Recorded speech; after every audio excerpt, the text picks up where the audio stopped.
Labas vakaras, tie, kas šiandien mane mato. Iš tikrųjų esu renginių vedėjas Andrius Šiaudinis ir renginių vedimas man yra nedarbas, tai man yra malonumas ir didelė aistra. Todėl kiekvieną kartą, kiekvienam iš jūsų prižadu, kad jūsų renginyje aš įdėsiu gražią dalelę savo širdies ir savo šypsenos. Pati įdomiausia istorija, kuri iš tikrųjų man paliko nepamirštamą įvykį. Aš kartais mėgstu sukurti pasakas ir jas skiriu kartais tiek vaikam, tiek suaugusiam. Ir per vieną renginį, per krikštynas, mane užsakė krikšto tėveliai sukurti pasaką mažam vaikučiui. Ir įsimintiniausias dalykas buvo tas, kad ten sėdėjo didelis krikšto tėtis, imtynininkas ir jisai niekada gyvenime nebuvo verkęs.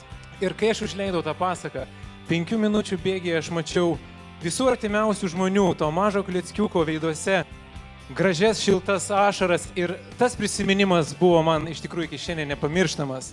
Ir žinoma, teko vesti žinomo atlikėjo Mino koncertą ir tai yra man rekordinis dalykas, nes jo kompaktą pardaviau už 600 litų ir jis atliko dar, sakykime, dvigubą koncertą, nes buvo iš tikrųjų nustebęs ir tai buvo vėlgi labai skirtinus dalykas. Su jumis renginių vedėjas Andrius.